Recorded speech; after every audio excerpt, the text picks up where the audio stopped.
Ah, c'est beau de voir des étudiants qui sont peut-être à temps plein, à temps partiel, puis qui prennent le temps d'exposer leur passe-temps ici, devant des gens, de montrer ce qu'ils font, ce qu'ils gribouillent dans leur plan. Hey, recule un petit peu. Leur passe-temps. Ah oui, le passe-temps, là. Le passe-temps. C'est pas un passe-temps, ce qu'ils font, c'est de l'art. Un passe-temps. Ah oui. C'est comme un entre-deux. Non, c'est un vie-le-temps, tu sais. C'est pas un passe-temps. Mais non, mais c'est entre les études, dans l'intérieur des sessions, entre du temps que tu as à tricoter, ben tu le prends pour faire des projets comme ça, mais c'est en attendant. Est-ce que tu compares le tricot à l'art? Ben, c'est pas ça que je voulais faire, mais. C'est un passe-temps. T'es pas d'accord, là? Je sais. On va se fier au Larousse, qui est quand même une bonne référence. Ah oui, c'est ça, monsieur apprend toutes les définitions par cœur. Selon le Larousse, c'est l'ensemble de procédures, de règlements et de connaissances intéressant l'activité ou une action. Hey, tu vas te lancer en politique, toi? Pourquoi? OK. Mettons, donne-moi un exemple de ce qui serait de l'art. Pas beaucoup de choses, mais en même temps, beaucoup de choses. C'est vrai que se brosser les dents, ensemble de procédés, de connaissances, de bas en haut. Intéressant l'exercice d'une activité, se brosser les dents. Se brosser les dents, c'est de l'art. C'est un exemple. Ben oui, c'est vrai, surtout quand ça vibre, tu sais, la spin brush pis tout. Ou, oui, c'est de l'art, ça, c'est de l'art. Ou monter un meuble Ikea. Ça, c'est de l'art. Mais ça, tu vois, on n'est pas les seuls à penser que c'est peut-être de l'art, ça, par exemple. Oui, Moi, j'avoue, tu sais, je veux dire, ça se comprend mal, tu sais. Puis les dessins, quand même, il y a quelque chose d'artistique dans les dessins, puis il manque tout le temps une pièce. C'est peut-être la démarche artistique, tu sais. C'est ça. Qui est-ce qui pense à pas mettre une pièce, puis là, tu t'en vas sur place, puis il y a des gros tiroirs, puis là, tu ouvres les tiroirs, puis c'est comme une métaphore de la vie, les tiroirs, tu sais. Tu les ouvres, là, tu choisis ta pièce, tu sais. Là, t'arrives chez toi, puis là, finalement, tu peux consolider ta construction après avoir été guidé par... T'es-tu encore dans le meuble Ikea, là? Moi, j'ai encore dans le... Je l'aime bien, les bibliothèques. Mais je pense que t'as raison. Je pense que dans le fond, tout est de l'art. Et un grand outil pour l'art, c'est les mots. Ah, c'est vrai, ça. Les mots, c'est comme notre coffre d'outils qu'on ouvre puis qu'on sort. Et justement, le prochain artiste est un artiste qui va utiliser les mots pour vous faire vibrer. Il s'appelle Jean-François Veilleux. Il vous interprète un numéro au pays de la francophonie. Alors, applaudissez-le bien fort.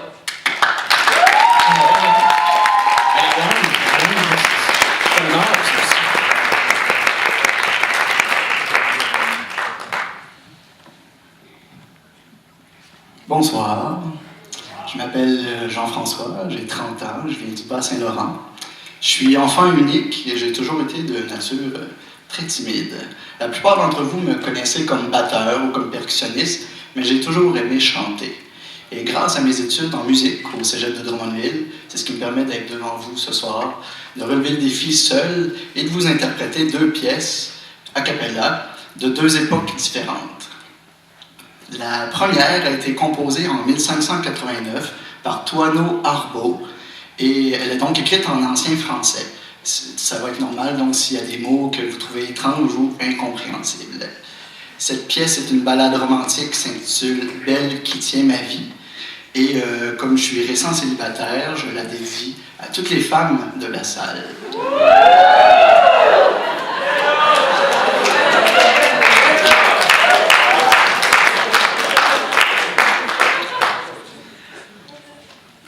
Belle qui tient ma vie, captive dans tes yeux, qui m'a l'âme ravie d'un sourire gracieux, bientôt me secourir, ou me faudra mourir, bientôt me secourir, ou me faudra mourir. Pourquoi fuis-tu, mignarde, si je suis près de toi, quand tes yeux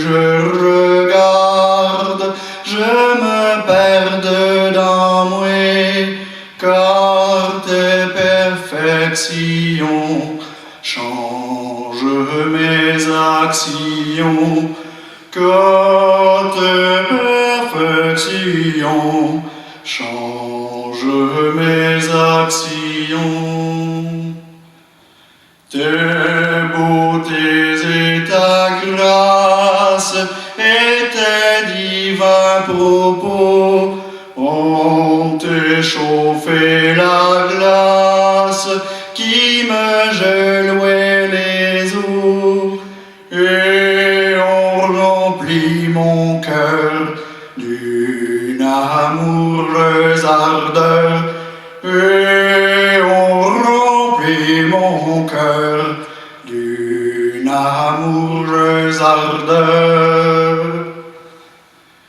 Approche donc ma belle, approche-toi mon bien, ne me sois plus rebelle, puisque mon cœur est tien, pour mon mal apaisé. Donne-moi un baiser, pour mon mal apaisé. Donne-moi un baiser.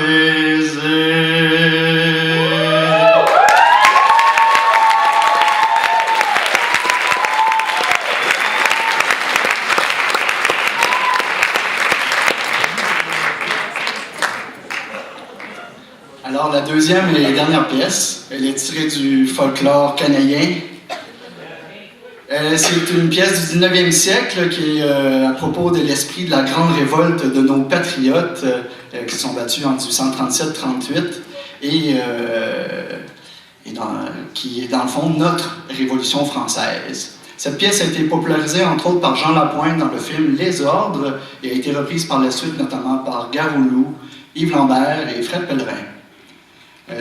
Cette pièce s'intitule « La complainte de mon frère » et je la dédie à tous les patriotes partout dans le monde qui se battent pour la liberté et l'indépendance de leur pays.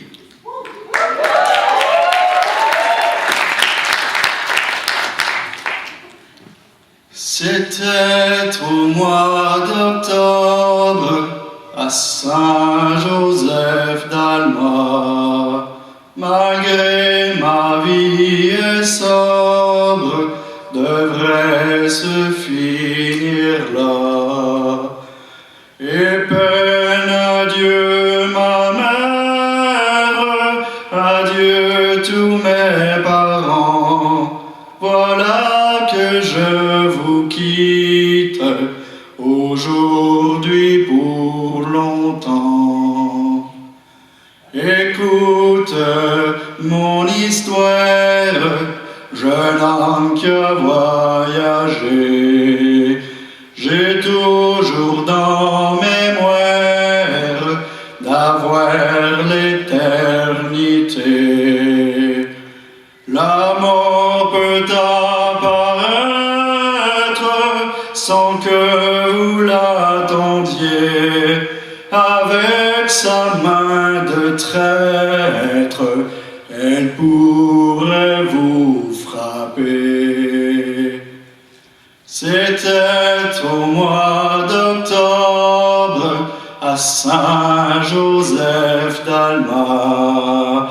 Malgré ma vie sobre, devait se finir là. Au foyer de mon frère, viens prendre mon souper. Voilà ne m'attendait guère, que ce soit mon dernier. Quand on revient de vie, on est plus grand, plus fort.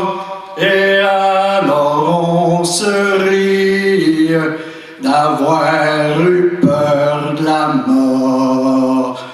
L'espoir vient de renaître, à nous de le conserver. Repousser les faux